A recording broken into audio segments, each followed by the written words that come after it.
हम सभी ने बीते दिनों में देश का सामर्थ्य और उसका संयम दोनों देखा है।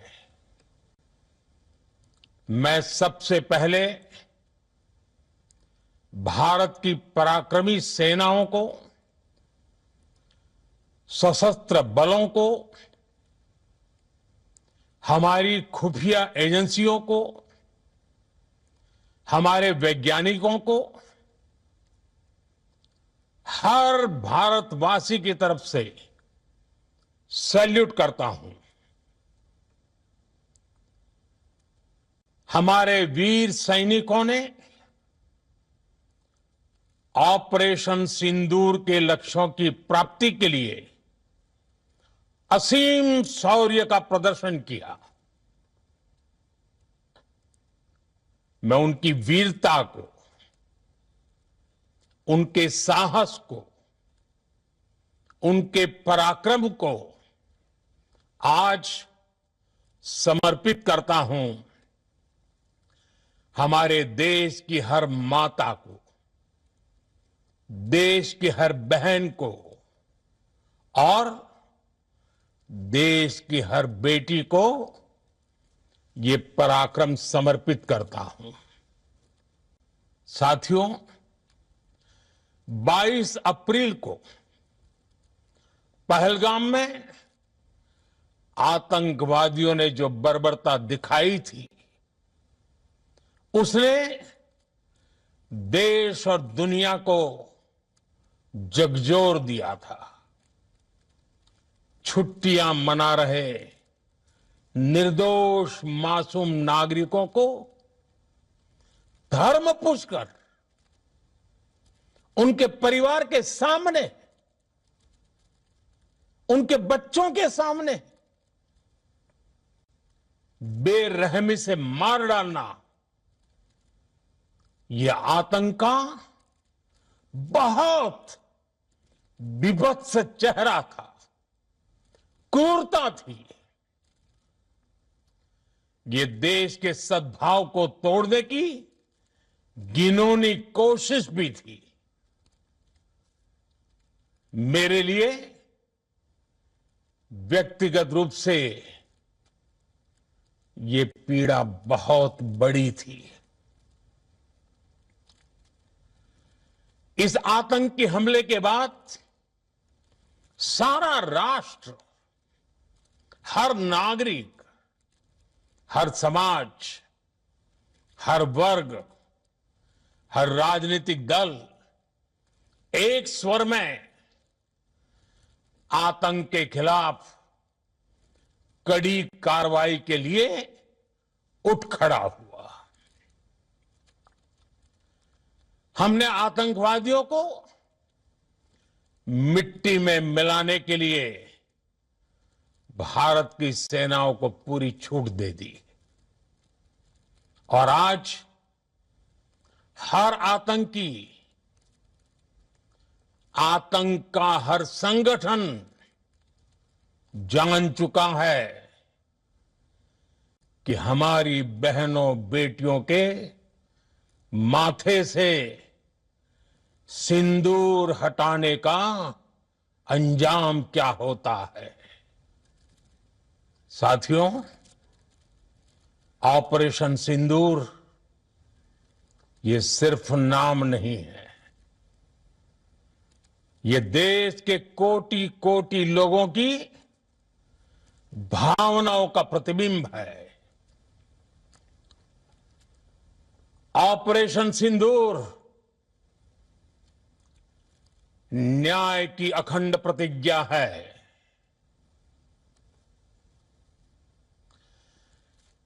6 मई की देर रात, 7 मई की सुबह पूरी दुनिया ने इस प्रतिज्ञा को परिणाम में बदलते देखा है। भारत की सेनाओं ने पाकिस्तान में आतंक के ठिकानों पर, उनके ट्रेनिंग सेंटर्स पर सटीक प्रहार किया। आतंकियों ने सपने में भी नहीं सोचा था कि भारत इतना बड़ा फैसला ले सकता है। लेकिन जब देश एकजुट होता है, नेशन फर्स्ट की भावना से भरा होता है, राष्ट्र सर्वोपरि होता है,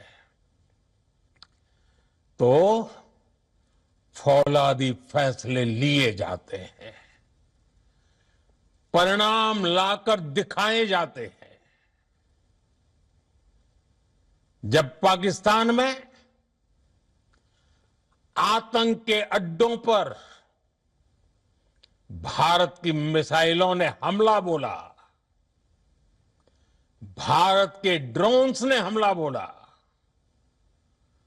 तो आतंकी संगठनों की इमारतें नहीं, बल्कि उनका हौसला भी थर्रा गया। बहावलपुर और मुरिद के जैसे आतंकी ठिकाने एक प्रकार से ग्लोबल टेररिज्म की यूनिवर्सिटीज रही है। दुनिया में कहीं पर भी जो बड़े आतंकी हमले हुए हैं, चाहे 9/11 हो, चाहे लंदन ट्यूब बॉम्बिंग हो, या भारत में दशकों से जो बड़े बड़े आतंकी हमले हुए हैं, उन सब के तार कहीं ना कहीं आतंक के इन्हीं ठिकानों से जुड़ते रहे हैं। आतंकियों ने हमारी बहनों का सिंदूर उजाड़ा था, इसलिए भारत ने आतंक के ये हेडक्वार्टर्स उजाड़ दिए। भारत के इन हमलों में 100 से अधिक खूंखार आतंकवादियों को मौत के घाट उतारा गया है। आतंक के बहुत सारे आका बीते 2.5-3 दशकों से खुलेआम पाकिस्तान में घूम रहे थे, जो भारत के खिलाफ साजिशें करते थे। उन्हें भारत ने एक झटके में खत्म कर दिया। साथियों, भारत की इस कार्रवाई से पाकिस्तान घोर निराशा में गिर गया था, हताशा में गिर गया था, बौखला गया था। और इसी बौखलाहट में उसने एक और दुस्साहस किया।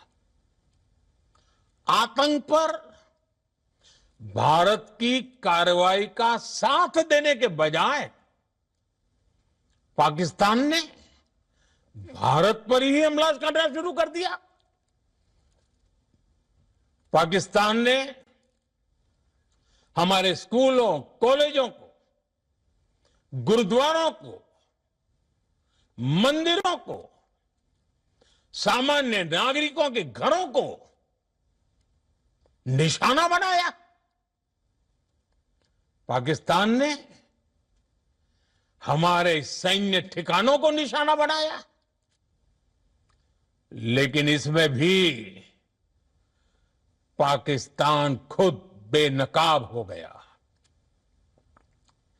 दुनिया ने देखा कि कैसे पाकिस्तान के ड्रोन्स, पाकिस्तान की मिसाइलें भारत के सामने तिनके की तरह बिखर गई।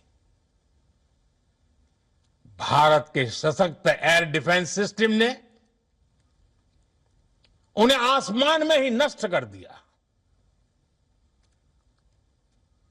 पाकिस्तान की तैयारी सीमा पर वार की थी, लेकिन भारत ने पाकिस्तान के सीने पर वार कर दिया। भारत के ड्रोन्स, भारत की मिसाइलों ने सटीकता के साथ हमला किया। पाकिस्तानी वायुसेना के उन एयरबेस को नुकसान पहुंचाया, जिस पर पाकिस्तान को बहुत घमंड था। भारत ने पहले 3 दिनों में ही पाकिस्तान को इतना तबाह कर दिया जिसका उसे अंदाजा भी नहीं था। इसलिए भारत की आक्रामक कार्रवाई के बाद पाकिस्तान बचने के रास्ते खोजने लगा। पाकिस्तान दुनिया भर में तनाव कम करने के लिए गुहार लगा रहा था, और बुरी तरह पीटने के बाद इसी मजबूरी में 10 मई की दोपहर को पाकिस्तानी सेना ने हमारे डीजीएमओ को संपर्क किया। तब तक हम आतंकवाद के इंफ्रास्ट्रक्चर को बड़े पैमाने पर तबाह कर चुके थे। आतंकियों को मौत के घाट उतार दिया गया था। पाकिस्तान के सीने में बसाए गए आतंक के अड्डों को हमने खंडहर बना दिया था। इसलिए जब पाकिस्तान की तरफ से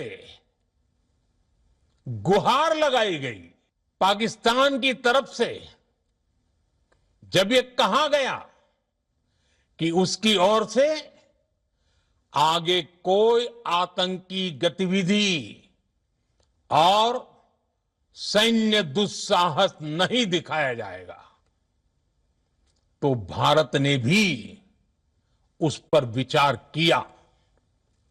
और मैं फिर दोहरा रहा हूं, हमने पाकिस्तान के आतंकी और सैन्य ठिकानों पर अपनी जवाबी कार्रवाई को अभी सिर्फ स्थगित किया है। आने वाले दिनों में हम पाकिस्तान के हर कदम को इस कसौटी पर मापेंगे कि वो क्या रवैया अपनाता है। साथियों, भारत की तीनों सेनाएं, हमारी एयरफोर्स, हमारी आर्मी और हमारी नेवी, हमारी border security force BSF, Bharat के अर्धसैनिक बल लगातार अलर्ट पर है। सर्जिकल स्ट्राइक और एयर स्ट्राइक के बाद अब ऑपरेशन सिंदूर आतंक के खिलाफ भारत की नीति है।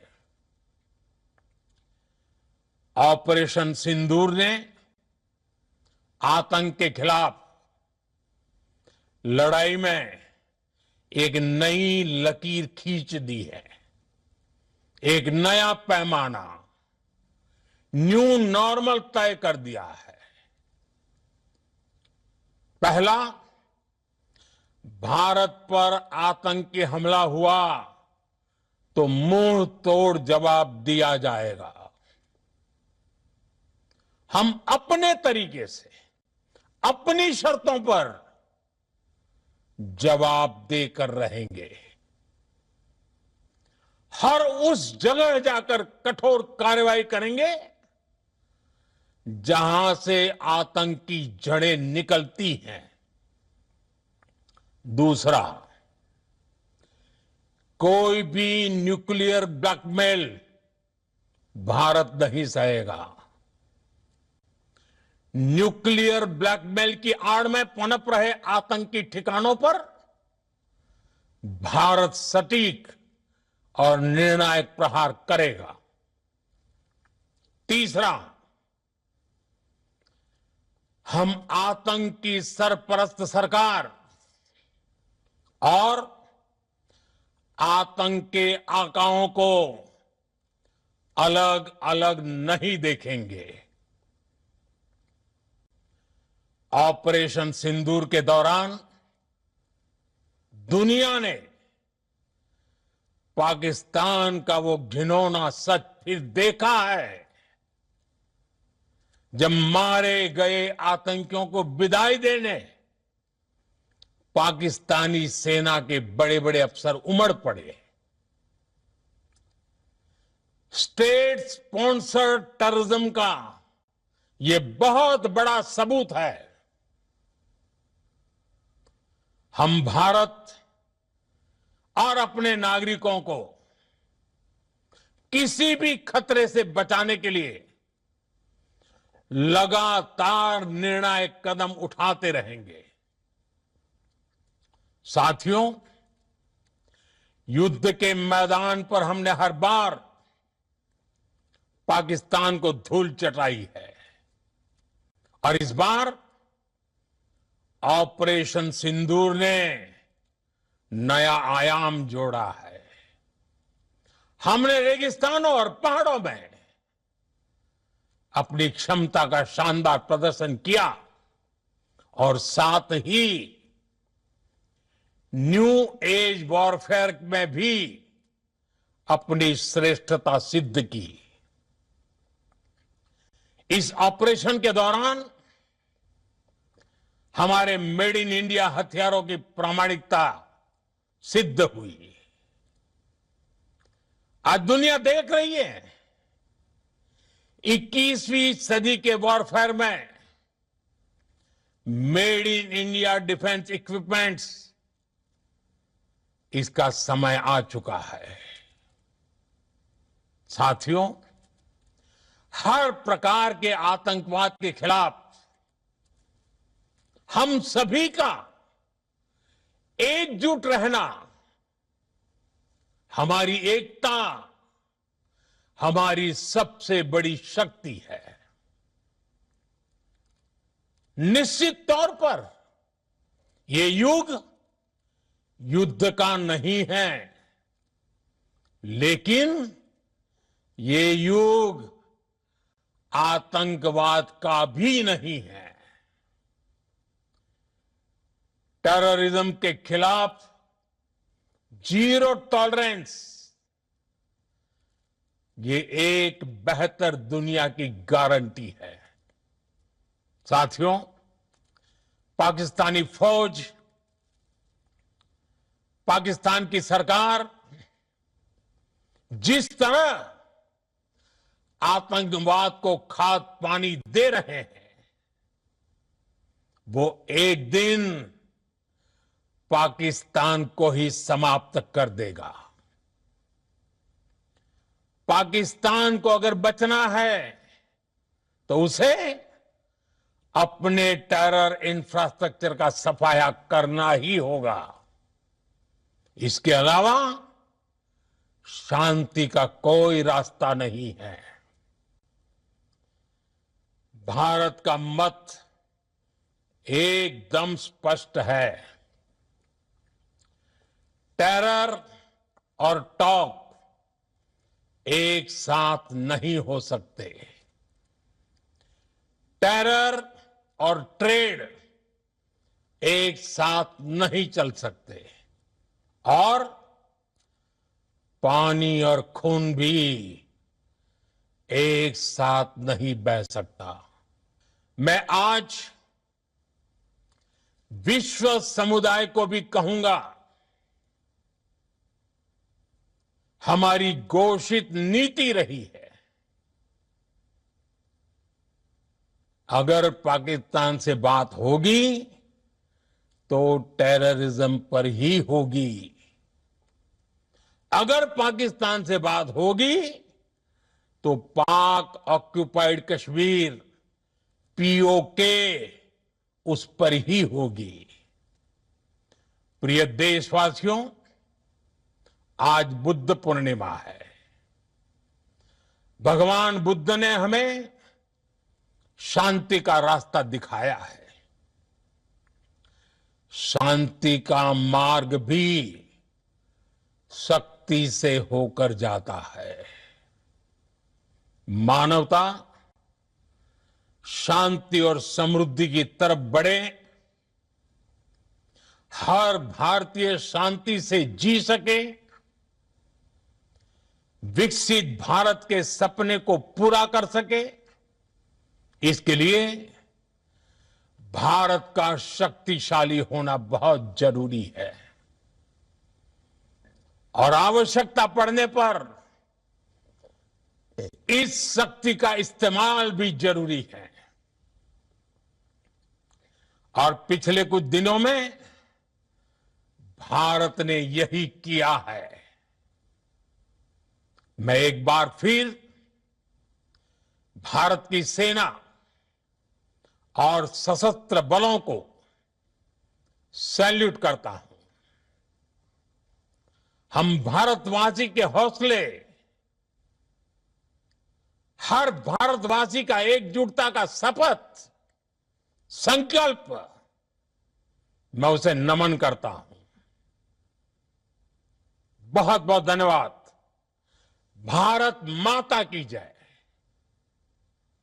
भारत माता की जय। भारत माता की जय।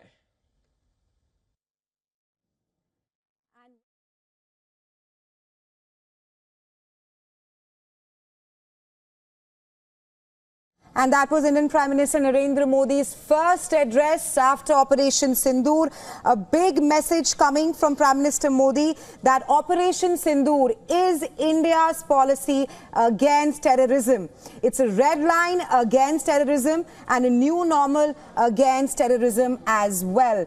Of course, Prime Minister Modi further gave out a message to the world that India will only talk to Pakistan on the issue of terrorism and Pakistan-occupied Kashmir, further highlighting that trade talks and terrorism cannot go hand in hand.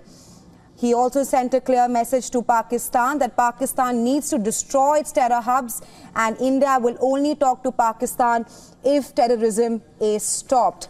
Apart from that, Prime Minister Modi also called on Pakistan's nuclear bogies, saying that Pakistan perhaps cannot blackmail India on that. For more on this, our correspondent Siddhant Sibal is now joining us on the show. Siddhant, big takeaways from that briefing of Prime Minister Modi, where he's clearly said that Operation Sindoor is India's ongoing fight. It's India's policy against terrorism. Tell us more. Well, I would in many ways say that this is a new policy. This is a landmark speech, a speech that history will remember in terms of putting in place India's new Pakistan policy that has been announced. Essentially, the 15-minute speech is India's new Pakistan policy that talks about clearly that there will be no talks and terror, something that was in the previous policy as well. But for the first time, India has said that nuclear blackmail from Pakistan will not be allowed. For the first time, India has said, the Indian Prime Minister on record has said that blood and water will not flow. That means that, that the Indus Water Treaty remains in abeyance. It is essentially the end of the Indus Water Treaty, and also a clear message to Pakistan that India is now capable to strike deep within Pakistani territory at the time of its choosing. And also a message on India's defense equipments. This is something that is for the international community, that in this conflict, India has been able to test its defense equipments in a new age war. This is something that the global defense community will be closely monitoring, especially the fall of the Chinese and the Turkish